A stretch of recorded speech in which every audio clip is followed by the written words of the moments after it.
예, 안녕하십니까. 인사드리겠습니다. 이영현 변호사입니다. 반갑습니다. 네, 여러분 오늘 통일미래 인재 장학생으로 선발되신 것을 진심으로 축하드립니다. 제가 공부할 때는 좀 오래전이긴 하지만 그때는 이렇게 좋은 프로그램들이 사실 거의 없었던 것 같아서요. 참 좀 아쉬웠는데 이렇게 지금 현재 남북하나재단이 우리 탈북민들에게 끝까지 공부할 수 있도록 이렇게 재정적 지원과 후원을 아낌없이 해주셔서 참 너무 감사하다라는 생각을 하게 되었습니다. 앞에서 말씀하셨지만 저는 이제 여러분들과 같이 북한에서 온 탈북민이고요. 이제 한국에 온 지는 23년 됐고 북한에서 나온 지는 28년 됐습니다. 그래서 저는 28년 전에 14살 나이에 북한을 두만강을 건너서 중국에서 한 5년간 여러분들 아마 중국에서 다 경험을 하셨겠지만 불법 체류자로 공안의 체포를 늘 피해서 도망다니고 숨어서 지내야 했던 그런 떠돌이 삶을 살다가 2002년도에 한국에 왔고요. 제가 한국에 왔을 때는 19살이었습니다. 오늘 보니까 참 늦가기 이 학생들도 여러 분 계신 것 같은데 저도 늦게 고등학교부터 시작해서 대학교 그리고 로스쿨까지 마치고 지금 현재 서초동에서 7년차 변호사로 일을 하고 있습니다. 앞으로 여러분들의 그 학업 가운데 큰 성취가 있기를 간절히 바랍니다. 저는 오늘 그 선배로서 여러분들에게 해드릴 말씀을 좀 주문을 받고 과연 어떤 말씀을 드리면 좋을까라는 고민을 좀 했는데요. 간단히 제가 공부한 과정을 좀 설명드리고 그리고 몇 가지 당부의 말씀을 드리는 거로 이렇게 말씀을 드릴까 합니다. 저는 앞에서 말씀드렸듯이 19살에 한국에 왔고요. 고등학교에 입학을 했습니다. 제가 하나원 25기로 이 사회에 발을 들였는데요.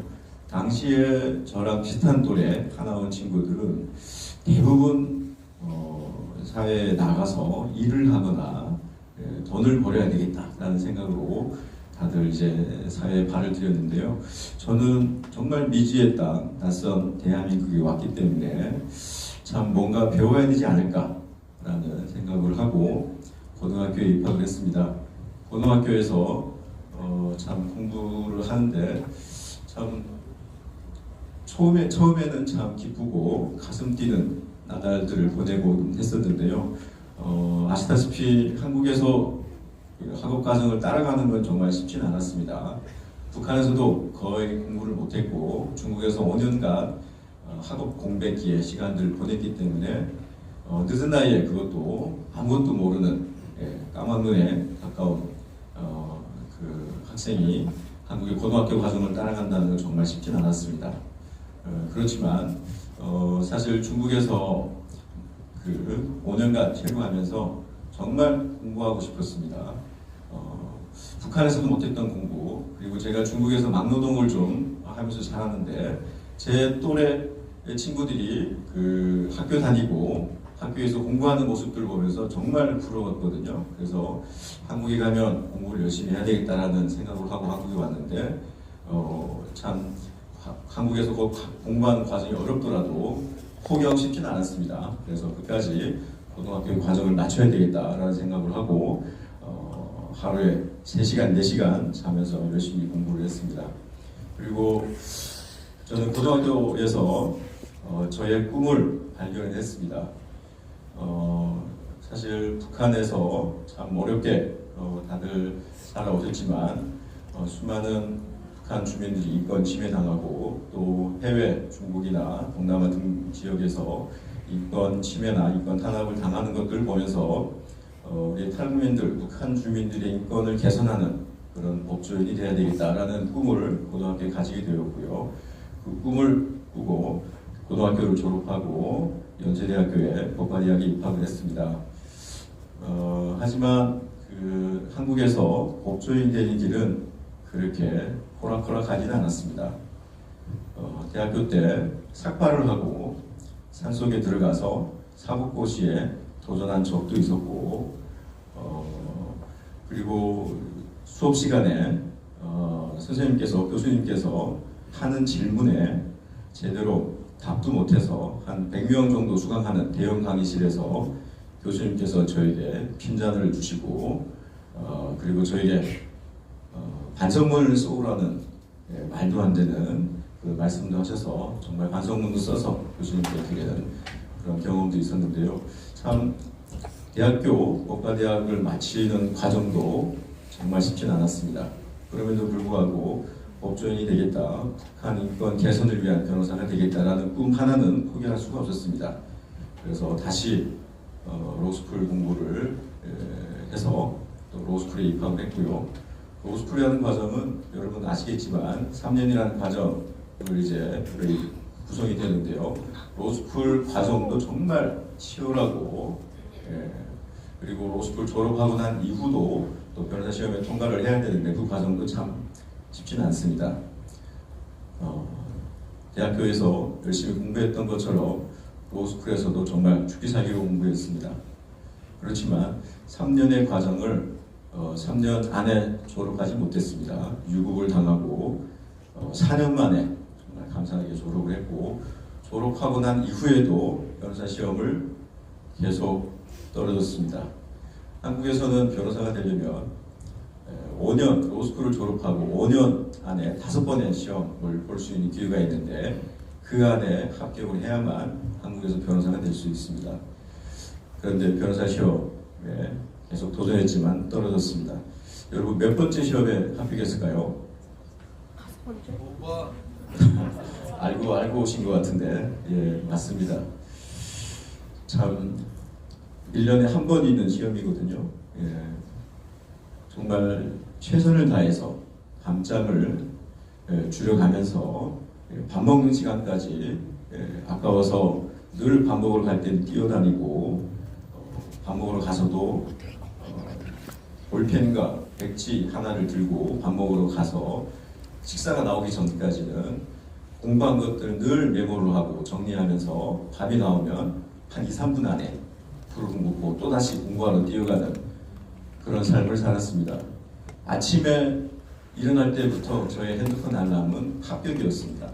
저는 아침에 핸드폰 알람을 합격으로 맞추고 그 알람 소리를 보면서 들으면서 합격이란 구호를 외치고 하루 일과를 시작을 했고요. 제 집에 제 눈이 닿는 모든 곳에 변호사 시험 합격이라는 문구를 써붙였습니다. 그리고 제가 공부하는 장소에도 천정에도 벽에도 합격이라는 문구를 써붙이고 스스로 나는 할 수 있다, 나는 해낼 수 있다라는 그런 굳은 결의와 다짐으로 매일매일 열심히 도전했습니다. 그래서 참 첫해 저희 변호사 시험은 사실 합격 커트라인이 있습니다.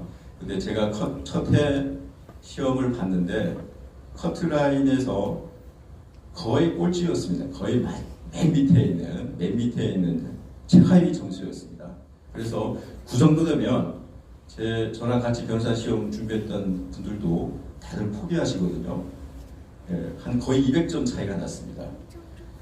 보통 1점, 0.1점 차이로도 떨어지는데 200점이라는 이 갭을 올리는 것은 아마 거의 제가 유일하지 않을까 싶을 정도로 참 처음에 변호사 시험 성적을 확인했을 때 굉장히 좌절했습니다.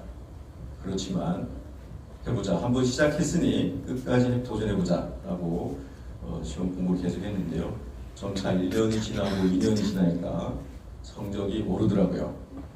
그래서 사실 4번째 시험을 봤는데 그때는 저는 성적을 받기 전에 예상 채점 점수를 이제 매겨보니까 합격 커트라인 넘겠더라고요. 그래서 저는 취직도 했습니다. 대형 모품에 취직도 해서 합격할 거다라는 얘기를 하고 다녔는데 안타깝게도 시험에 불합격하는 바람에 다시 이제 고시원으로 들어가서 1년 마지막 열정을 불태우고 합격을 하고 변호사를 하고 있는데요. 참 여러분들에게 드리고 싶은 말씀은 꿈을 가져야 된다. 라는 말씀을 좀 드리고 싶습니다. 그 프랑스의 유명한 시인이자 철학자, 정치인인 빅토르 위고라는 사람은 이런 말을 했습니다. 미래를 창조하기에 꿈보다 더 좋은 것은 없다. 이것은 개인뿐만 아니라 인류 발전을 위해서도 꿈을 가지는 것은 발전의 어떤 모티브가 된다라는 것이죠. 그리고 여러분 그 이지성 작가라고 혹시 아십니까? 리딩으로 리더하라는 책을 써서 베스트셀러 작가가 되신 분인데 이분이 또 이런 얘기를 했습니다.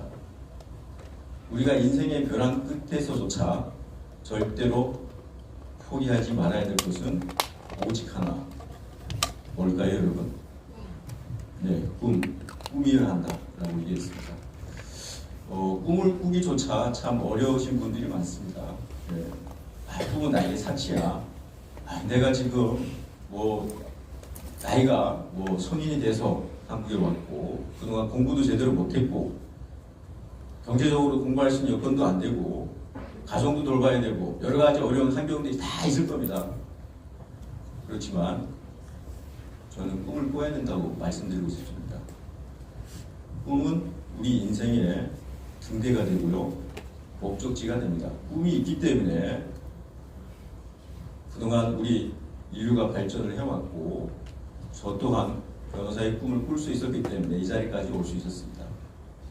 여러분, 꿈은 우리 인생의 가장 중요한 목적지가 되어야 됩니다. 여러분. 그래서 꿈은 반드시 꿔야 된다라는 말씀 좀 드리고 싶고, 그리고 두 번째로 제가 메모를 해왔는데 까먹었네요. 두 번째로 그러면 꿈은 어떻게 발견을 할까? 여러분 여기 사실 이준태 총장님도 계시고 이제 여러 선생님들 계시지만 주제넘게 제가 이런 말씀을 드려서 송구합니다만 여러분 꿈은 어떻게 발견할 수 있을까요? 많이 도전해봐야죠. 도전도 해야 되고 삶은 여러분 꿈은 내 삶을 통해서 한번 찾을 수 있습니다. 나의 과거 그리고 현재 미래의 어떤 나의 인생 조각들이 모여서 우리 모두의 인생이 되는 거거든요. 꿈도 그 인생, 과거의 인생을 돌아보고 현재 저의 인생을 찬찬히 들여다보면은 앞으로 내가 어떤 삶을 살고 어떤 꿈을 가지고 살아야 할지 그 방향이 좀 보일 겁니다. 그래서 가장 중요하게는 다른 사람들의 말에 너무 귀를 기울이지 말고 나의 과거, 나는 어떤 삶을 살아왔는가, 나는 왜 여기까지 왔는가, 그리고 나는 현재 어떤 삶을 살고 있고 앞으로 나는 내 인생은 어떻게 꾸려갈 것인가라는 고민을 스스로 많이 해보시기 바랍니다. 여러분 스티브 잡스 아시죠? 애플을 만드신 분이시죠? 이분이 스탠포드 대학교 졸업 축사에서 그런 얘기를 했죠. 굉장히 유명한 말입니다. 여러분들 다 아실 겁니다. 인생은 영원하지 않습니다. 다른 사람의 말에 너무 휘둘리지 말고 내 내면의 목소리에 귀를 기울이십시오. 그리고 인생을 허비하지 말고 내 인생을 사십시오. 이런 얘기를 하거든요. 주변에 많은 분들이 그런 얘기를 할 거예요. 너가 탈북민이 배운 것도 없고 가진 것도 없고 인맥도 없고 아무것도 없는데 너가 어떻게 그런 걸 해내겠어. 저도 그런 얘기를 많이 들었습니다. 거의 20살에 대한민국에 와서 법조인을 꿈꾸겠다라고 얘기했을 때 모든 사람들이 반대했습니다. 그건 불가능해. 그건 어려워. 꿈을 다시 꿔봐라. 이런 얘기도 해주셨고 많은 분들이 반대를 하셨어요. 그렇지만 저는 굴하지 않았습니다. 저는 그 법조인의 꿈을 반드시 이루겠다라는 그런 내면으로부터 우러나오는 확신을 갖고 믿음을 갖고 끝까지 도전해 왔습니다.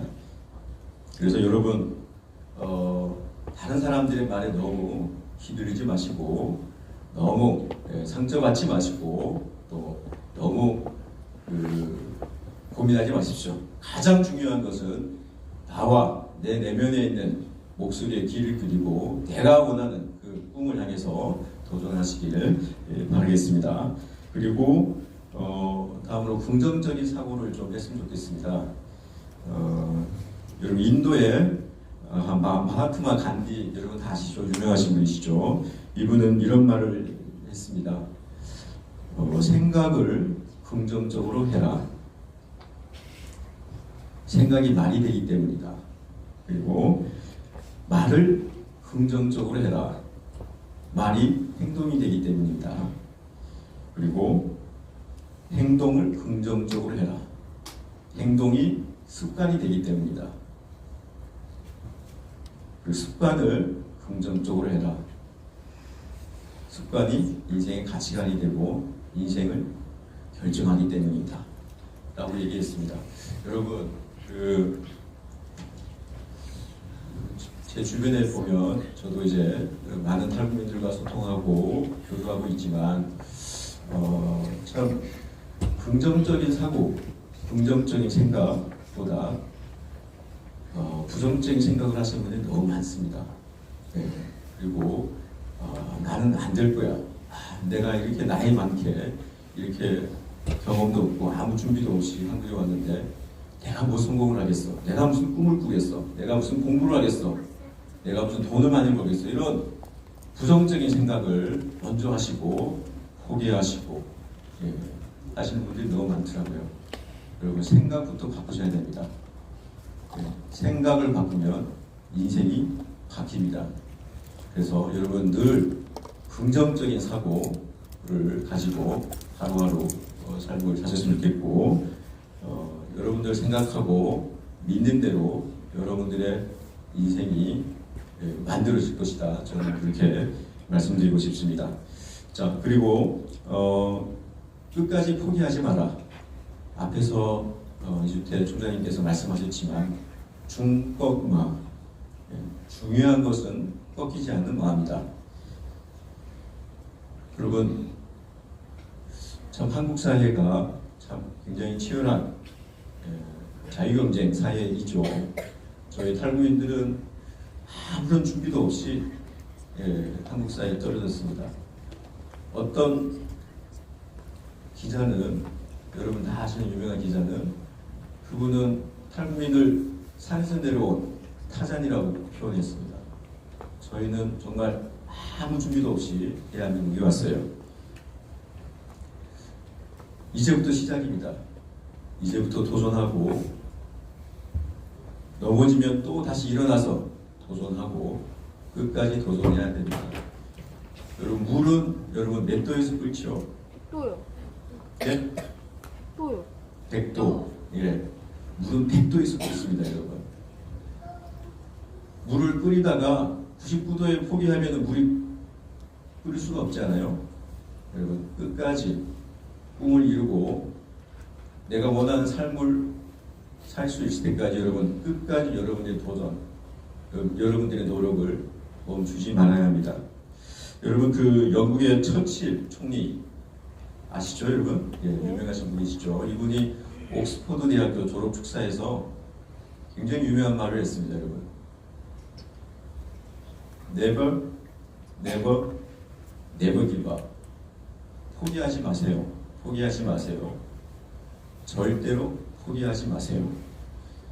여러분 포기하지 않으면 언젠간 여러분들도 여러분들이 원하는 꿈을 꾸고 여러분들이 원하는 행복한 인생을 살 수 있을 것이다. 이렇게 말씀드리겠습니다. 자, 그리고 시간이 얼마 남았죠? 아, 그래요? 예, 그렇군요. 예. 한 가지만 더 당부의 말씀드리고 물러가겠습니다. 저는 우리 이 자리에 계시는 모든 장학생분들께서 개인의 꿈은 당연히 다 성취하시고 행복한 인생을 사셔야 된다. 그건 당연하고요. 거기서 더 나아가서 이 나라와 이 민족을 위해서 여러분들이 할 수 있는 역할들을 고민해봤으면 좋겠다라고 말씀을 좀 드리고 싶습니다. 저는 우리 탈북민들이 한국에 온 곳은 그냥 먹고 살기 위해서 왔다라고 생각하지는 않습니다. 모두가 역사적 사명을 갖고 이 대한민국에 왔다고 생각을 합니다. 두만강을 건너는 순간 저희에게는 남과 북의 통일을 위해서 노력해야 될 역사적 소명, 역사적 사명이 부여됐다라고 저는 믿고 있습니다. 그래서 여러분들이 개인의 꿈을 넘어서 이 분단의 문제를 해결하고 한반도의 통일을 이루어가는 통일 교두보로서, 통일 브릿지로서 역할도 했으면 좋겠다라는 좀 당부의 말씀을 드리겠습니다. 여러분 그 김영석 교수 혹시 아실까요? 그 평안남도에서 평안남도 대동군에서 이제 살다가 한국에 오신 1세대 우리나라 1세대 철학자 유명한 철학자이시고 지금은 105세가 넘는 걸로 제가 알고 있는데요. 그분께서 몇 년 전에 쓰신 100년을 살다 보니라는 책이 있습니다. 그 책에 보면은 이런 구절이 있습니다. 나에게는 두 별이 있었다. 진리를 향한 그리움과 결례를 향한 마음이었다. 두 짐은 무거웠으나 사랑이 있었기에 행복했다. 제가 가장 존경하는 교수님이고 교수님께서 하신 말씀을 보면은 어쨌든 교수님께서는 학자로서 철학자로서 또 진리를 추구하는 어떤 개인의 꿈을 성취하신 분이시죠. 그리고 북한의 고향을 두시고 한반도의 분단을 아파하시고 통일을 위해서 끊임없이 도전하고 노력해 오신 선생님이신데 늘 가슴에 두 가지 꿈을 품고 사셨습니다.